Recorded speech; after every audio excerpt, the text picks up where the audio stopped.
사도신경으로 우리의 신앙 고백하도록 하겠습니다. 나는 전능하신 아버지 하나님 천지의 창조주를 믿습니다. 나는 그의 유일하신 아들 우리 주 예수 그리스도를 믿습니다. 그는 성령으로 잉태되어 동정녀 마리아에게서 나시고 본디오 빌라도에게 고난을 받아 십자가에 못 박혀 죽으시고 장사된 지 사흘 만에 죽은 자 가운데서 다시 살아나셨으며 하늘에 오르시어 전능하신 아버지 하나님 우편에 앉아 계시다가 거기로부터 살아있는 자와 죽은 자를 심판하러 오십니다. 나는 성령을 믿으며 거룩한 공교회와 성도의 교제와 죄를 용서받는 것과 몸의 부활과 영생을 믿습니다. 아멘. 자리에 앉으셔서 찬송가 31장 부르겠습니다.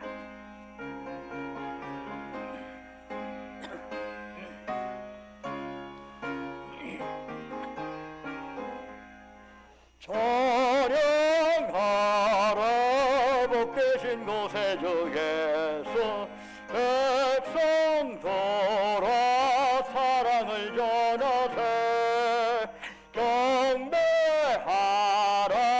하늘의 천군과 천사 주님 앞에 영광을 돌리세 목자같이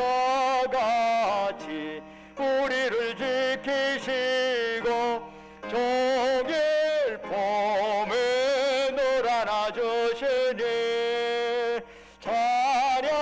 찬양하라 높으신 권세를 찬양 찬양 찬양 영원히 드리세 찬양하라 복되신 곳에 주 예수 우리 대신 죽임을 당했네 구주 예수 영원한 구원의 소망 경배하며 겸손히 절하세 찬양하라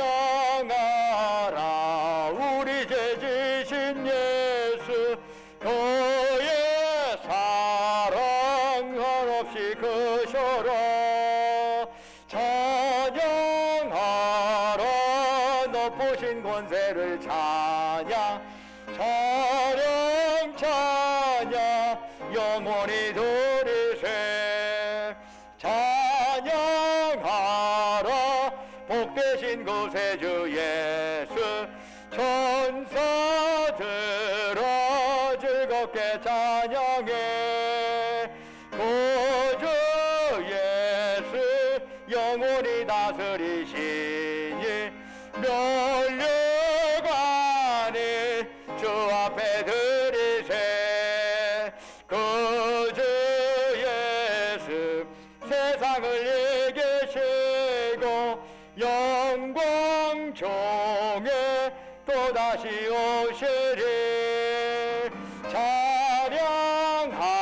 찬양하라 높으신 권세를 찬양 찬양 찬양 영원히 드리세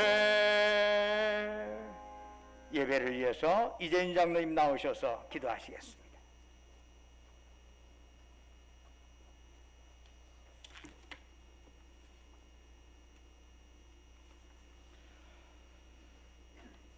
찬송하리로다 주의 이름으로 오시는 왕이여 하늘에는 평화요 가장 높은 곳에서는 영광이로다. 아멘. 평화의 왕이신 하나님 아버지 신광 성도들 주님 오심을 대망하며 거룩한 주일 주님 전에 모여 예배드리게 하심을 감사드립니다. 이 시간 함께 모여 예배드리는 주의 자녀들이 전심으로 하나님 한 분만을 소망하기 원하며 기쁨과 감사의 마음으로 영광 올려드리게 하여 주시옵소서. 진실로 하나님은 우리의 경배를 받으시기에 합당하시며 밤낮으로 찬송을 불러도 부족한 분이심을 고백하며 찬양드립니다. 자비로우신 하나님, 이 시간 우리들의 부끄러운 모든 죄를 고백하고 용서받기 원합니다. 입술로는 주여 주여 하며 예수님이 우리의 주인이라고 하면서도 정작 우리의 행실은 스스로 주인 노릇하며 교만했음을 용서하여 주시옵소서. 하나님 되심을 버리시고 인간으로 낮아지신 예수님의 모습을 닮아 낮은 곳에서 섬기며 이웃을 사랑하는 우리 신광 성도들 되게 하여 주시옵소서.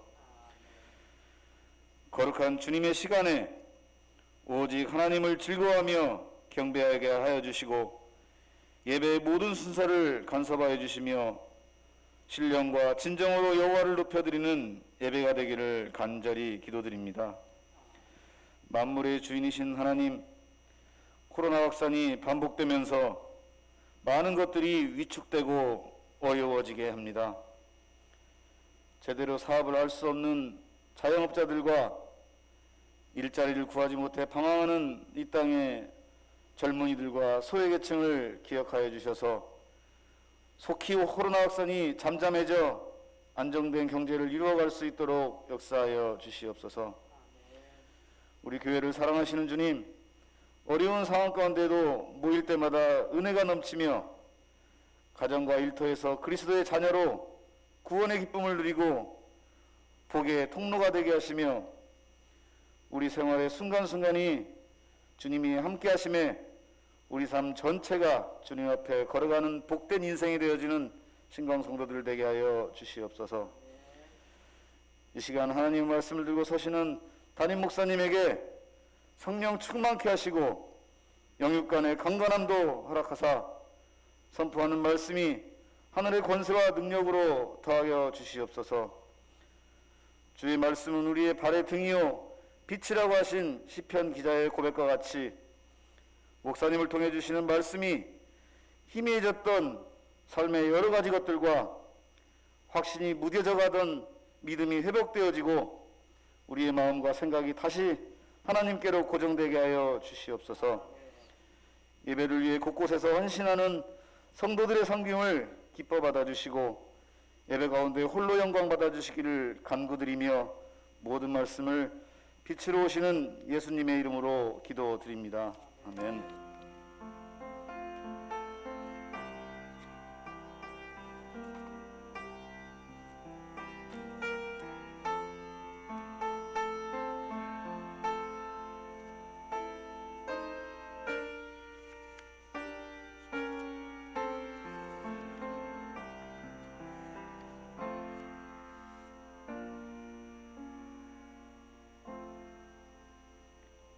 할렐루야. 우리 좌우에 있는 형제 자매들 향해서 사랑 인사 나누겠습니다. 주님의 이름으로 사랑합니다. 감사합니다. 처음 뵙겠습니다. 주님의 이름으로 사랑합니다. 샬롬. 주님의 이름으로 사랑합니다. 교회 소식 전해드리겠습니다. 요즘에 코로나 방역 수칙이 매우 엄해졌습니다. 여러분들 항상 수칙에 엄격하게 우리가 준수해서 우리가 행동 거치를 해야 할 것 같습니다. 그래서 원래 우리가 이제 계획한 바로는 오늘 오후 1시 30분에 성탄 축하 행사를 가지려고 했습니다. 예전에 12월 24일 날 저녁에 하던 그런 성탄 전야제 형태가 학생들 수업이라든가 여러 가지 때문에 불가능하게 되었어요. 그래서 그 주간에 주일에 이전에 몇 번 그렇게 우리가 성탄 축하 행사를 했는데, 그래서 이번에도 점심 먹고 김밥이라든가 도시락으로 해서 점심 먹고 그리고 성탄 축하 행사를 하려고 그랬는데 교회 안에서 이러한 음식 반입이 금지되었어요. 그러다 보니까 그것이 불가능하게 되어서 성탄 축하 행사는 2부 예배 직후에 곧바로 성탄 축하 행사를 오늘 진행할까 합니다. 교회 차량도 성탄 축하 행사 끝나고 나서 운행이 되는 형태로 하게 될 것입니다. 이번 주에 토요일에 성탄절입니다. 성탄절 예배 토요일 오전 11시에 있습니다. 꼭 유념해 주시기 바랍니다. 나머지는 주보를 참조해 주시고 찬송가 96장 부르시면서 하나님께 예물 드리겠습니다.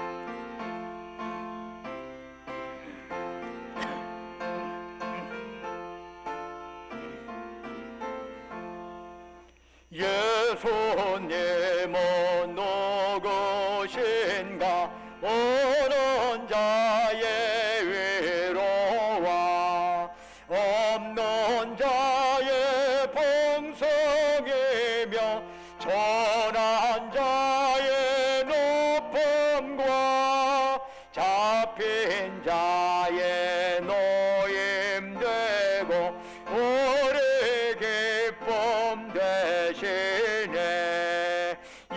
예수님은 누구신가 약한 자의 강함과 눈먼 자의 빛이시며 병든 자의 고침과 죽은 자의 부활되고 우리 생명 되시네. 예수님은 누구신가 주한 자의 정함과 죽을 자의 생명이며 죄인들의 중보와 멸망자의 구원되고 우리 평화 되시네. 예수님은 누구신가 온 교회의 머리와 온 세상의 거저시며 모든 왕의 왕이여 심판하실 주님 되고 우리 영광 되시네. 아멘. 은혜와 사랑이 충만하신 아버지 하나님, 거룩한 성의를 저희들에게 허락하시고 이 아침 주님 전에 나와서 이처럼 주 앞에 예배드릴 수 있도록 저희들의 몸과 마음을 이곳으로 지금까지 보살피시고 인도하신 주님, 이 시간 저희들 주님을 앙망하면서 우리의 마음 뜻 정성 힘 다하여 주께 예배드리오니 이 시간 오직 주님만이 우리가 드리는 찬양 영광 홀로 받으시옵소서. 아버지 하나님, 참으로 이 자리가 주님의 영으로 가득한 자리가 되기를 원합니다. 사탄막이 조금도 틈타지 못하게 하옵시고 주님 홀로 예배를 주관하셔서 참으로 이 예배를 통해서 하늘에는 영광이요 예배드린 우리 모두에게 은혜와 기쁨 충만한 역사가 일어나기를 원합니다. 아버지 하나님, 연약한 영과 육이 강건해지게 하옵소서. 예배를 통해서 우리 얽히고 설킨 문제가 해결받게 하옵소서. 아버지 하나님이시여, 이러한 예배가 축적되면서 우리의 삶이 한 걸음 한 걸음 더 주님께 다가가는, 그리고 주님을 닮아가는 삶이 될 수 있도록 인도하여 주시옵소서. 지난 한 주간도 주님의 은혜 안에 살게 하시고 오늘 거룩한 성일 맞이해 주 앞에 나올 때 우리의 정성을 담아 소중한 물질을 주께 바치게 하심을 감사드립니다. 주님께서 우리에게 베풀어 주신 그 사랑 은총 생각하면서 예물 드리오니 주여 받으시고 바치는 심령 후에 큰 복을 내려 주옵소서. 11조로 주께 바칩니다. 우리의 삶의 모든 것들이 주님 앞에 감사하면서 범사감사한금 드립니다. 모든 삶 곳곳에 하나님의 손길이 있습니다. 매사에 주님의 손길 기억하면서 또한 여러 가지의 제목을 가지고 특별 감사한금 드립니다. 매주마다 주님과 약조했던 주정금 바칩니다. 너희는 땅끝까지 가서 내 증인 되어라. 우리가 몸으로 갈 수 없지만 보내는 선교사역과 감당하기 위하여 해외 선교금, 국내 선교금 드립니다. 우리 주변에 어려운 이웃들이 있습니다. 그들을 향하여 사랑의 마음, 긍휼의 마음 담아 사랑 나눔 헌금 바칩니다. 그 밖에 각자의 처지와 형편에 따라 아버지 함께 간구하며 서운하며 예물 드리오니 주여 받으시고 바치는 심령 그들의 기도의 제목 외에 귀 기울여 주시고 응답하여 주시옵소서. 아버지 하나님, 특별히 우리 전주 신광교회를 보살피시고 인도하여 주옵소서. 지금까지 하나님 은혜로 우리 신광교회가 구원의 방주 역할을 감당하게 되었는데, 코로나 이후에 새롭게 변화된 이런 세상에서 우리 교회가 적절히 적응하여 거기에 걸맞게 우리 교회가 변화하고 그렇게 복음의 여러 가지 전파의 영역을 넓힐 수 있도록 저희들에게 지혜를 더하여 주시옵시고 그러한 힘도 더하여 주시기를 간절히 바라고 원합니다. 우리 교회 또한 우리 교회 무엇보다도 이러한 세속주의가 판을 치는 이 시대에, 교회로 세속주의가 흘러들어오는 이 시대에 더욱더 말씀에 뿌리 내리고 기도에 창념하여서 우리의 삶이 참으로 주님에게 꼭 포도나무이신 주님께 붙들어 있는 그러한 삶이 되도록 인도하여 주옵소서. 그래야 우리 신광교회 교우들이 가는 곳곳마다 저들을 통해서 하나님의 놀라운 복의 역사가, 은혜의 역사가 확산되도록 역사하여 주옵소서. 우리 교회 여러 시설 노후화가 안타까이 여겨서 나름대로 주님 앞에 목적하며 시설한 검자에게도 하늘의 복으로 가득 채워주옵소서.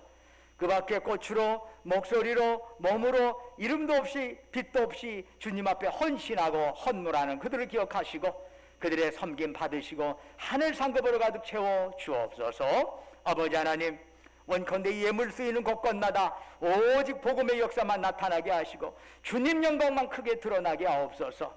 특별히 우리가 이 땅에 살아가는 동안에 물질이 없어 어려움 당하지 않게 하옵시고 행여 물질로 인하여 교만하지도 않게 하옵소서. 오직 주님 주신 물질, 생명, 건강, 시간, 은사 가지고 주께서 우리 영혼 다시 부르시는 그날까지 하나님께 죽도록 충성하며 이웃을 섬기며 나누며 살아가게 하옵소서. 우리 주 예수 그리스도의 이름으로 간절히 기도드립니다. 아멘. 오늘 우리에게 주시는 하나님의 말씀은 요한복음 16장 25절에서 33절까지의 말씀이 되겠습니다.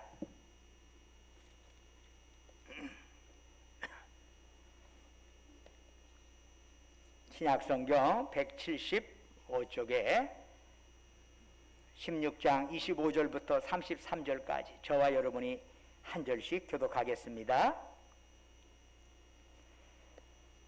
16장 25절입니다. 이것을 비유로 너희에게 일렀거니와 때가 이르면 다시는 비유로 너희에게 이르지 않고 아버지에 대한 것을 밝히 이르리라. 그날에 너희가 내 이름으로 구할 것이요 내가 너희를 위하여 아버지께 구하겠다 하는 말이 아니니 이는 너희가 나를 사랑하고 또 내가 하나님께로부터 온 줄 믿었으므로 아버지께서 친히 너희를 사랑하심이라.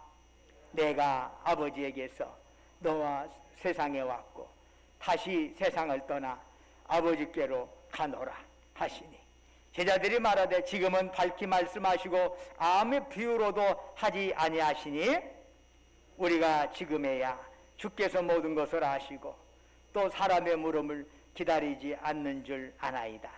이로써 하나님께로부터 나오심을 우리가 믿사옵나이다. 예수께서 대답하시되 너희는 이제는 너희가 믿느냐? 보라 너희가 각각 제 것으로 흩어지고 나를 혼자 둘 때가 오나니 벌써 왔도다. 그러나 내가 혼자 있는 것이 아니라 아버지께서 나와 함께 계시느니라. 함께 있겠습니다. 이것을 너희에게 이르는 것은 너희로 내 안에서 평안을 누리게 하려 함이라. 세상에서는 너희가 환난을 당하나 담대하라. 내가 세상을 이기었노라. 아멘. 오늘 이 예배에 참여한 여러분 모두에게 하나님의 놀라운 평강과 복이 함께 하시기를 주의 이름으로 축원합니다. 맹모삼천지교라는 말이 있습니다. 맹자의 어머니가 자녀의 교육을 위해서 3번이나 집 이사를 다녔다는 뜻이지요. 그로 인해서 맹자의 어머니는 어거스틴의 어머니 모니카와 더불어서 세계적으로 추앙받는 어머니가 되었습니다. 일반적으로 맹자의 어머니가 사랑하는 아들을 위해서 3번씩이나 이사를 한 까닭은 자기 아들을 나쁜 환경 속에서 키우고 싶지 않았기 때문이라 이렇게 이해를 합니다. 그런데 이런 맹모 삼천지교에 대한 전혀 새로운 해석이 오늘날 등장하고 있습니다. 이런 거지요. 여러분, 맹자의 어머니가 얼마나 지혜로운 어머니입니까? 그런 지혜로운 어머니가 아무 생각 없이 무턱대고 자식을 공동묘지 옆으로 시장 곁으로 데리고 가서 살았을 일은 없지 않겠습니까? 그렇다면 맹자의 어머니가 그러한 장소들을 택해서 살았던 것은 바로 그것이야말로 자기 자식에게 꼭 필요한 장소였기 때문이라는 해석입니다. 처음 공동묘지 옆을 선택해서 살았던 것은 사랑하는 아들에게 죽음의 세계를 인식시켜주기 위함이었다는 거지요. 죽음의 세계를 알지 못하는 자는 참다운 삶을 열어갈 수 없기 때문입니다. 둘째로 그 맹자의 어머니는 맹자를 시장터 옆 동네로 데리고 가서 살았습니다. 그것은 시장 바닥에서 일어나는 치열한 생존 법칙을 깨우쳐주기 위함이었다는 것이지요. 생존 법칙의 세계를 알지 못하는 자의 삶은 평생 뜬구름 잡는 삶이 될 수밖에 없기 때문입니다. 그리고 마지막으로 맹자의 어머니는 맹자를 학교 옆으로 데리고 갑니다. 거기서 공부하게 합니다. 이런 과정을 거친 것은 죽음의 세계, 생존의 세계에 대한 눈뜸이 없는 교육은 죽은 교육일 수밖에 없다고 맹자의 어머니는 생각했기 때문이라는 주장이지요. 대단히 재미있고 설득력 있는 해석이라고 할 수 있습니다. 한 여인이 자기 아들을 위하여 아들이 거쳐야 할 세계에 대해서 눈뜨도록 도와주었다면 우리를 사랑하시는 하나님께서 우리가 나아가야 할 주님의 세계에 대해서 눈뜨기를 어찌 원치 않으시겠습니까? 그러면 우리의 눈을 뜨게 하기 위하여 하나님께서는 어떻게 하셨습니까? 요한복음 16장 13절에서 예수님은 이런 말씀을 하시죠. 진리의 성령이 오시면 그가 너희를 모든 진리 가운데로 인도하시리니, 하나님께서는 진리의 성령님을 우리에게 보내주셨습니다. 우리 속담에 우물 안에 개구리라는 말이 있죠. 우물 안에서 부화된 개구리에게 세계는 오직 그가 담겨져 있는 우물이 전부입니다. 그가 알고 있는 하늘은 우물 크기의 하늘일 수밖에 없습니다. 그러나 그 개구리가 우물 밖으로 나올 때 더 큰 세계, 더 큰 하늘이 있다는 사실을 깨닫게 되지요. 신앙이 성숙해진다는 것은 스스로 갇혀있는 세계에서 벗어나는 것을 의미합니다. 보고 듣는 세계를 확장시켜 나가는 것을 의미합니다. 나의 세계가 아니라 주님의 세계에 대하여 눈뜨고 주님의 세계에 대하여 자신의 시야를 넓히는 것을 의미합니다. 주님의 세계에 대해서 시야가 확장된 사람만이 그 신앙이 성숙해질 수 있습니다. 또한 신앙이 성숙해진 사람만이 주님의 세계에 대해서 그 시야가 넓어지는 법입니다. 성령님께서는 하나님 아버지의 세계, 예수 그리스도의 세계를 우리에게 밝히 보여주시고 그 세계 속으로 우리를 인도하기 위하여 이 땅에 오신 것입니다. 그래서 성령님은 우리에게 진리에 대하여 열린 눈을 허락하십니다. 우리가 읽었던 오늘 본문은 아직 예수님에게 눈을 뜨지 못한 제자들에게 어떤 일이 일어나는가 하는 것을 사실은 보여주고 있는 내용입니다. 예수님께서는 요한복음 16장 25절에서 이런 말씀을 하시네요. 이것을 비유로 너희에게 일렀거니와 때가 이르면 다시는 비유로 너희에게 이르지 않고 아버지에 대한 것을 밝히 이르리라. 예수님께서는 천국의 비밀을 제자들에게 좀 더 쉽게 일깨워 주기 위하여 자주 비유를 사용하셨습니다. 그런데 때가 이르면 더 이상 비유로 말씀하지 않고 아버지에 대한 모든 것을 밝히 일러주시겠다, 이런 말씀을 하시는 거지요. 그렇다면 더 이상 비유를 사용하지 않고 밝히 말씀하실 그때는 도대체 언제입니까? 이에 대해서 학자들은 두 가지 해석을 내놓습니다. 첫째는 예수님께서 부활하셨을 때라는 것이죠. 부활하신 예수님 앞에서는 모든 의문이 사라져버리기 때문에 더 이상 비유로 말씀하실 까닭이 없다는 주장입니다.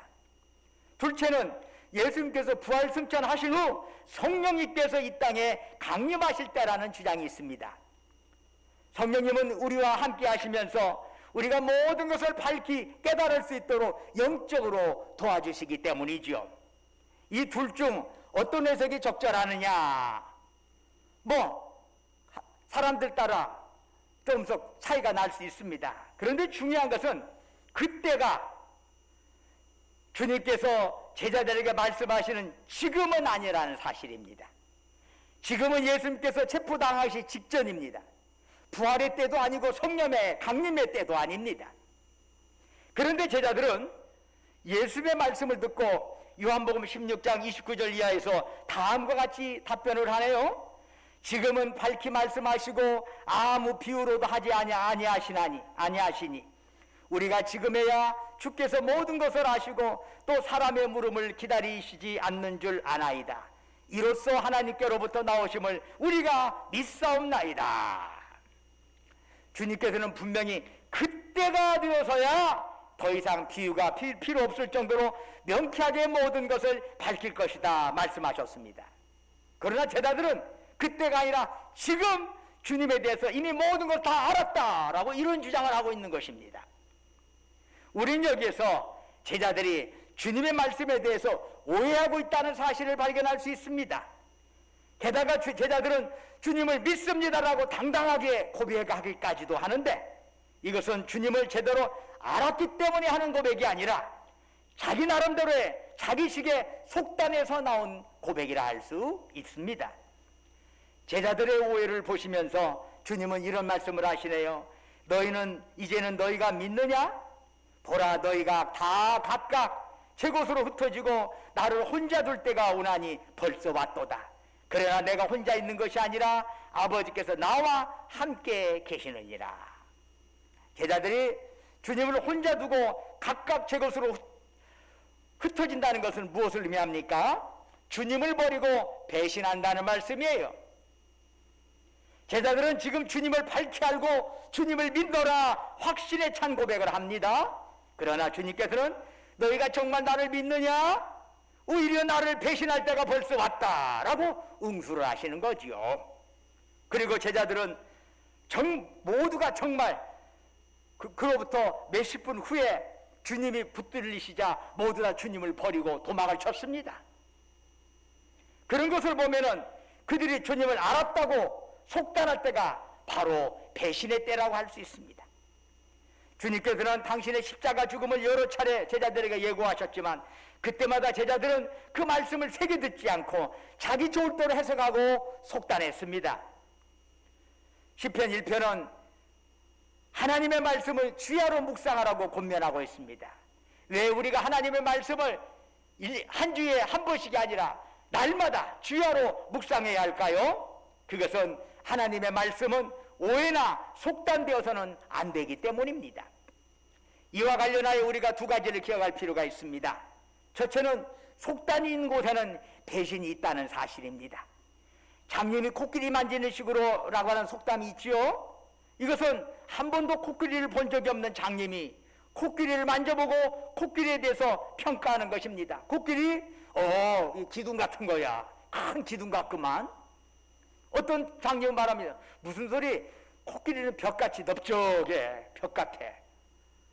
또 어떤 장님은 코끼리는 천장 같아. 높은 천장 같아. 나름대로 자기의 경험을 가지고 코끼리를 이야기하지만 성한 눈을 가지고 코끼리를 알고 있는 사람 눈에는 너무나 어이가 없는 묘사예요. 말도 안 되는 묘사예요. 왜 우리는 성한 눈인 사람은 코끼리 전체를 보지만 그 장님은 자기가 만진 것만큼만 코끼리를 알 수 있기 때문이지요.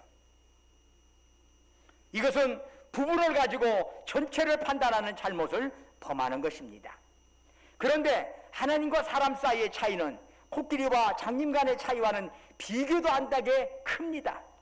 그럼에도 불구하고 인간이 하나님에 대해 속단한다면 그것은 더욱 크게 하나님을 오해할 수밖에 없고 그것은 하나님에 대한 엄청난 배신이 될 것입니다. 우리가 속단하는 것과 관련해서 기억해야 할 둘째가 있습니다. 교훈이 있습니다. 그것은 하나님 말씀에 대해서 속단하지 않는다는 것은 곧 사람에 대해서 속단하지 않는다는 것을 의미한다는 겁니다. 왜냐하면 사람을 창조하신 하나님께서 사람을 어떻게 사용하실지 우리는 알 수 없습니다. 흉악범이라 해서 다 끝난 인생이라고 속단하지 마십시오. 사형 집행장에서 교도관을 감동시키고 세상을 떠나는 자들도 얼마든지 있답니다. 가난한 자는 후일을 도모할 수 없다고 무능하다고 속단하지 마십시오. 성경 속의 의인들은 거의가 가난한 자들이었습니다. 부자는 하나님의 큰 종이 될 수 없다고 속단하지도 마십시오. 아브라함은 휘하에 많은 사람들을 거느린 부자였지만 하나님께서 가장 기뻐하시는 믿음의 조상이 되었습니다. 무식한 자들은 하나님의 훌륭한 도구가 될 수 없다고 속단하지 마십시오. 예수님의 제자들은 당대의 기준에서 보면 모두 다 무식꾼들이었습니다. 유식한 자들은 일일이 따지기 때문에 하나님을 제대로 믿을 수 없다고 속단하지 마십시오.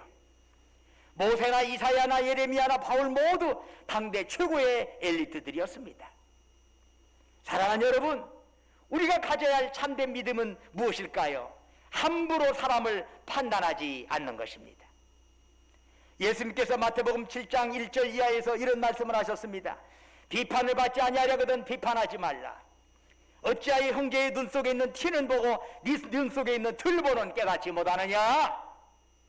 남을 정죄하면서도 자기만 옳은 듯한 언행을 하지 말라는 말씀이에요. 예수님보다 이전에 살았던 랍비 힐렐은 이런 말을 합니다.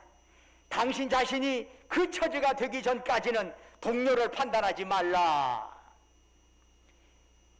우린 남의 죄를 분별할 수 있을지는 몰라도 그의 인생 역정에 대해서 속속히 알지는 못합니다. 그 사람의 눈물과 한숨을 다 이해할 수 없습니다. 그렇기 때문에 자신의 쓰고 있는 안경을 절대화하여 속단할 때 공동체는 분열이 발생하게 됩니다. 반면에 자신의 한계를 인정하고 속단하지 않는 곳에 생명의 역사가 일어나는 법입니다. 사랑하는 여러분, 오늘은 대림절 넷째 주일입니다.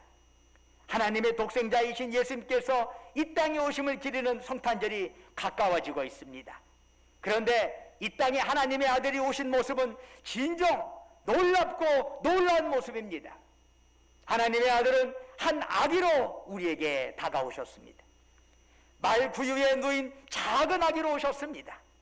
세상을 구원하려 오셨다는데 자신의 몸조차 제대로 가눌 수 없는 연약한 아기로 오신 것입니다.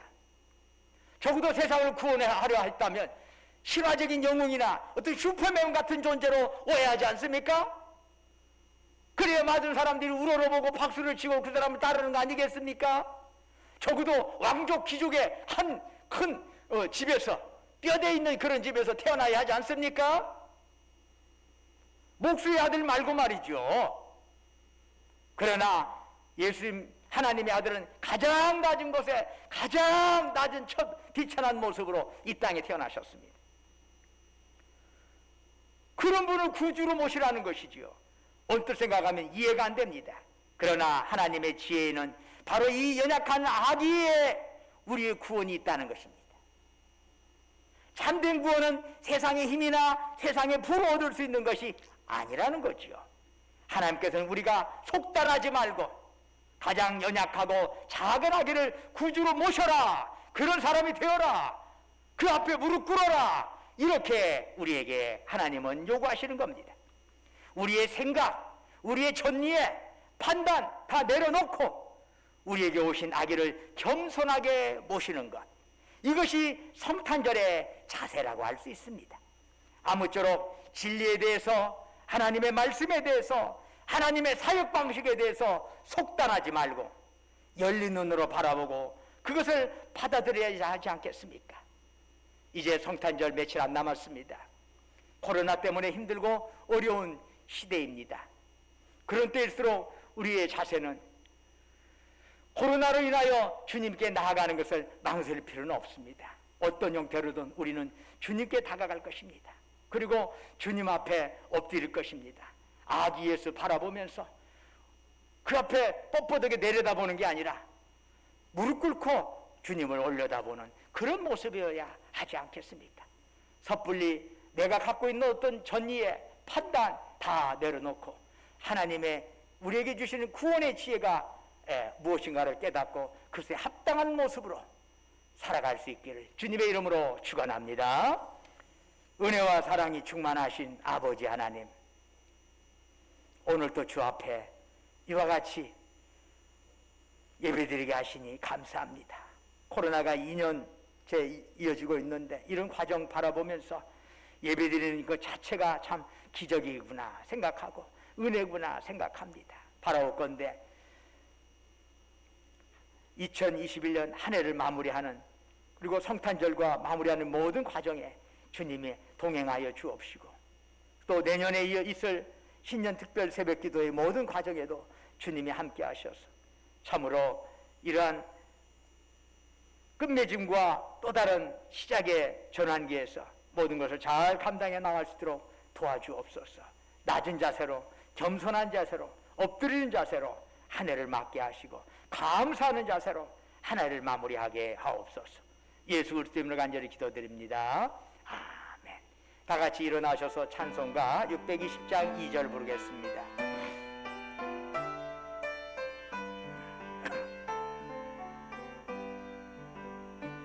여기에 뜻하신 일 헤아리기 어렵더라도 언제나 주 뜻 안에 내가 있음을 아노라. 사랑과 말씀들이 나를 더욱 새롭게 하니 때로는 넘어져도 죄의 승리를 믿노라. 이미 좀더 굳세라. 주가 지켜주신다. 어두운 밤에도 주의 밝은 빛 인도하여 주신다. 이 모든 다 굳세라. 주가 지켜주신다.